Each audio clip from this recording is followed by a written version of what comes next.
আসসালামু আলাইকুম। বিসমিল্লাহির রহমানির রহিম। জাহাঙ্গীর আলম পল্লী উন্নয়ন academy laboratory school and college, Bogura. একাদশ ও দ্বাদশ শ্রেণীর শিক্ষার্থীদের শুভেচ্ছা জানিয়ে আজকে হিসাবের বইসমূহ অধ্যায়ের উপরে আলোচনা করছি। এই অধ্যায়ের অনেকগুলো অনুচ্ছেদ রয়েছে। তোমরা জানো, বিগত ক্লাসে আমরা এই অধ্যায়ের জাবেদা অনুচ্ছেদ নিয়ে কথা বলছিলাম। আজকেও এর ধারাবাহিকতা আমরা জাবেদা নিয়ে কথা বলবো। তাহলে আমাদের আজকের আলোচনার বিষয় হলো জাবেদা। গত ক্লাসের ন্যায় আজকে আমরা জাবেদা দাখিলার ক্ষেত্রে কিছু বিবেচ্য বিষয় রয়েছে, যেগুলি আমরা আলোচনা করছি। আমরা মনে রাখব যে পণ্য, মাল, চেক প্রভৃতির নামে কোনো হিসাব হবে না।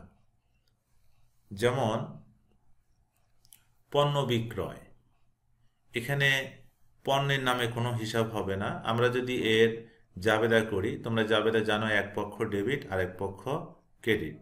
তো এই অনুযায়ী যদি আমরা অ্যান্সার করি, নগদান হিসাব ডেবিট, বিক্রয় হিসাব ক্রেডিট। এখানে দেখো, আমরা পণ্য বিক্রয় হিসাব ক্রেডিট লিখিনি, আমরা লিখেছি বিক্রয় হিসাব, তার মানে পণ্যের নামে কোনো হিসাব হবে না।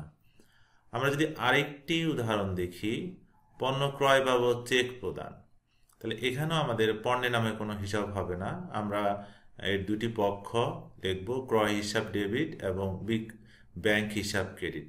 আমরা জানি চেকের নামে কোনো হিসাব হয়নি, পণ্যের নামে কোনো হিসাব হয়নি। এখানে চেক থাকলে, চেক নিয়ে আমরা জানি চেকটি হলো ব্যাংকের সাথে সম্পর্ক, সুতরাং যেই লেনদেনের মধ্যে চেক শব্দটি থাকবে, চেক না লিখে আমরা লিখব ব্যাংক হিসাব। এরপরে যদি আমরা আরেকটি প্রশ্নের সম্মুখীন হই, বা একটি লেনদেনের, পণ্য ক্রয় ও বিক্রয়ের ক্ষেত্রে বিক্রেতা ও ক্রেতার নাম উল্লেখ না থাকলে তা বাকিতে হয়েছে বলে গণ্য করতে হবে। আমরা উদাহরণস্বরূপ বলতে পারি, হাসানের নিকট হতে ক্রয়, এখানে নগদে উল্লেখ নেই এবং চেকের কথা উল্লেখ নেই। সুতরাং আমাদের যেহেতু একজন ব্যক্তির নাম দেওয়া রয়েছে, আমরা ধরে নেব এই ক্রয়টি করা হয়েছে বাকিতে। সুতরাং বাকিতে ক্রয়ের যে জাবেদা, সেটি আমরা হিসাবভুক্ত করব, ক্রয় হিসাব ডেবিট এবং পাওনাদার হিসাব ক্রেডিট। খালেকের নিকট নগদে পণ্য বিক্রয়, এখানে একজন ব্যক্তির নাম রয়েছে এবং নগদ শব্দটি রয়েছে। যখন ব্যক্তির নাম এবং নগদ শব্দ থাকবে, তখন আমরা ব্যক্তির নামকে গুরুত্ব না দিয়ে নগদে পণ্য বিক্রয় করা হয়েছে এই বাক্যটিকে আমরা গুরুত্ব দেব। সুতরাং নগদান হিসাব ডেবিট এবং বিক্রয় হিসাব ক্রেডিট। এবার যদি আমরা দেখি তোমাদের মূল বইয়ের যে অঙ্ক রয়েছে, সেখান থেকে যদি আমরা নিয়ে আসি, দেনাদার হতে চেক প্রাপ্তি। এখানে আমরা চেক পাওয়া গেল, তার মানে ব্যাংক হিসাব। আমরা আগে বলেছি চেক থাকলে সেখানে চেক শব্দটি না লিখে ব্যাংক হিসাব লিখতে হবে, এবং যার নিকট থেকে আমরা পেয়েছি সেটি হলো দেনাদার হিসাব ক্রেডিট। আমরা যদি আবার 3 তারিখে যাই, মারুফের নিকট হতে ঋণ গ্রহণ, সুতরাং এখানে ঋণ গ্রহণ করেছি, আমাদের দায় বৃদ্ধি পেয়েছে, আর দিকে নগদ সম্পদ বৃদ্ধি পেয়েছে। সুতরাং নগদান হিসাব ডেবিট এবং মারুফে ঋণ হিসাব ক্রেডিট। আমরা যদি 5 তারিখে যাই, আন্তঃফেরত, আন্তঃফেরতের মূল নাম হলো বিক্রয় ফেরত। আমরা এখন এর জাবেদা করব, বিক্রয় ফেরত হিসাব ডেবিট, দেনাদার হিসাব ক্রেডিট। এখানে যদি আমরা আন্তঃফেরত হিসাব ডেবিট লিখি, তাহলে অ্যান্সারটি সঠিক হবে, কারণ বিক্রয় ফেরতের আরেকটি বিকল্প নাম হলো আন্তঃফেরত। পুরাতন আসবাবপত্র বিক্রয়, এখানে পুরাতন শব্দটি আমাদের লেখার কোনো প্রয়োজন নাই, কারণ এখানে সম্পত্তি হলো আসবাবপত্র। আমরা যদি এখন জাবেদা করি, নগদান হিসাব ডেবিট, আসবাবপত্র হিসাব ক্রেডিট। এরপরে আসি, দেনাদারের 1000 টাকা আদায়যোগ্য নয়, তাহলে আমরা যদি এখানে অ্যান্সার করি আদায়যোগ্য নয়, অর্থাৎ আমরা জানি যখন আমরা ধারে পণ্য বিক্রয় করি তখন দেনাদারের সৃষ্টি হয়, আর দেনাদারের কাছ থেকে যে পরিমাণ অর্থ আদায় করা সম্ভব নয় তাকে বলা হয় অনাদায়ী দেনা। যেহেতু অনাদায়ী দেনা এক প্রকারের ক্ষতি, যে ক্ষতি যেহেতু সূত্র নেই, ক্ষতিকে আমরা ব্যয় হিসাবে গণ্য করব, সুতরাং অনাদায়ী দেনা হিসাব ডেবিট এবং দেনাদার হিসাব ক্রেডিট।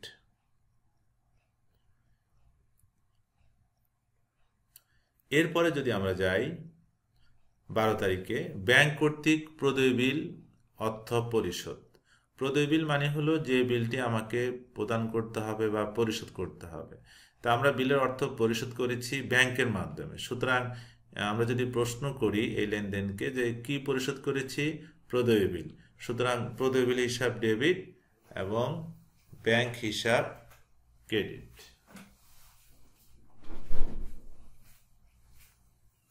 এর পরের প্রশ্নে যদি আমরা যাই তাহলে পাবো অফিসের জন্য চেয়ার ও টেবিল ক্রয়। যেহেতু অফিসের জন্য চেয়ার ও টেবিল ক্রয়, আমরা চেয়ার টেবিল এগুলোকে একসঙ্গে বলবো, একত্রে বলবো আসবাবপত্র হিসাব। আসবাবপত্র হিসাব যখন আমরা লিখবো তখন বুঝবো চেয়ার টেবিল অর্থাৎ ফার্নিচার যাকে আমরা ইংরেজিতে বলি, এই বিষয়গুলোকে বোঝানো হয়। যেহেতু এখানে নগদে ক্রয় করা হয়েছে সুতরাং নগদান হিসাব ক্রেডিট। আমরা যদি 18 তারিখে যাই দেখব একটি লেনদেন হলো বিনিয়োগের সুদ আদায় হলো। তো এখানে নগদ টাকা আমাদের কাছে আসলো, সুতরাং নগদান হিসাব ডেবিট এবং আয়ের উৎস হলো বিনিয়োগের সুদ, সুতরাং আয় যখন বৃদ্ধি পায় আমরা জানি তখন ক্রেডিট, তাহলে আয়ের বিষয়টি হলো বিনিয়োগের সুদ, সুতরাং বিনিয়োগের সুদ হিসাব ক্রেডিট। আমরা যদি 20 তারিখে যাই প্রাপ্য কমিশন। প্রাপ্য শব্দের অর্থ পাওয়া যাবে, এখনো পাওয়া যায়নি। তা আমরা জানি যখন কোনো অর্থ আমরা পাবো এখনো পাইনি, যেহেতু পাওয়া যাবে সুতরাং এটি সম্পদ হিসাবে কাউন্ট করা হয়, সুতরাং প্রাপ্য কমিশন হিসাব ডেবিট, যেহেতু সকল সম্পদ ডেবিট সুতরাং এখানে প্রাপ্য কমিশন হিসাব ডেবিট। এবং যেহেতু কমিশন এখনো পাওয়া যায়নি, এটি আমাদের এক প্রকারের আয়, সুতরাং কমিশন আয় হিসাব ক্রেডিট। ব্যাংক হতে উত্তোলন। আমরা জানি ব্যাংক হতে দুইটি কারণে উত্তোলন করা হয়, একটি হলো প্রতিষ্ঠানের প্রয়োজনে আর একটি হলো ব্যক্তিগত প্রয়োজনে। এখন তোমার প্রশ্ন হতে পারে এই প্রশ্ন বা এই লেনদেনের মাধ্যমে আমরা ক্লিয়ার বুঝতে পারবো কিভাবে যে এটি ব্যক্তিগত প্রয়োজনে না প্রতিষ্ঠানের প্রয়োজনে উত্তোলন করা হলো। যদি ব্যক্তিগত লেখা না থাকে আমরা বুঝে নেব যে ব্যাংক উত্তোলন মানে হলো প্রতিষ্ঠানের প্রয়োজনে উত্তোলন করা হয়েছে, সুতরাং নগদ টাকা আসলো, নগদান হিসাব ডেবিট এবং ব্যাংক হিসাব ক্রেডিট। পাওনাদারকে চেকে পরিশোধ করা হলো এবং বার্তা প্রাপ্তি 500 টাকা।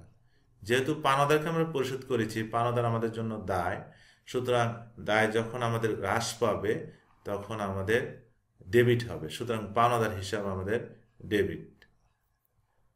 এখানে আমরা টাকাটা পরিশোধ করেছি চেকে, আমরা জানি চেক থাকলে সেখানে আমাদের ব্যাংক হিসাব, যেহেতু ব্যাংক থেকে সম্পদ আমাদের কমে গেল সুতরাং ব্যাংক হিসাব ক্রেডিট। আর যেহেতু আমরা বার্তা পেয়েছি প্রাপ্তি, সুতরাং এটি আমাদের আয়, আয় বৃদ্ধি পেলে ক্রেডিট, সুতরাং প্রাপ্ত বার্তা হিসাব ক্রেডিট। এবার আমরা আসি আসবাবপত্রের অবচয়। আমরা অবচয় বলতে আমরা কি বুঝি? আমরা জানি কোনো সম্পদ যখন আমরা ব্যবহার করি, ব্যবহারের ফলে আস্তে আস্তে এর মূল্য হ্রাস পায়, এই হ্রাসকৃত মূল্যের নামে হলো আমাদের অবচয়, ইংরেজিতে যাকে বলি আমরা ডেপ্রিসিয়েশন। সুতরাং অবচয় যেহেতু আমাদের প্রতিষ্ঠানের জন্য একটি ব্যয় বা বিপরীত সম্পদ হিসাবে গণ্য করা হয়, সুতরাং এটি হবে ডেবিট, অর্থাৎ অবচয় হিসাব ডেবিট, পুঞ্জীভূত অবচয় এবং ব্র্যাকেটে উক্ত সম্পদের নাম লিখতে হবে, হিসাব ক্রেডিট। তাহলে অবচয় হিসাব ডেবিট, পুঞ্জীভূত অবচয়, ব্র্যাকেটে আসবাবপত্রের হিসাব ক্রেডিট। এখানে আমাদের যে কোনো সম্পদের অবচয় হলে মনে রাখতে হবে অবচয় হিসাব ডেবিট হবে, পুঞ্জীভূত অবচয় কমন এবং ব্র্যাকেটে শুধু ওই সম্পদের নামটি বসবে। তো সুতরাং আজকে আমরা যে বিষয়গুলো আলোচনা করলাম এবং মোটামুটি 30 তারিখ পর্যন্ত অর্থাৎ 15-20টি লেনদেন আমরা আলোচনা করেছি।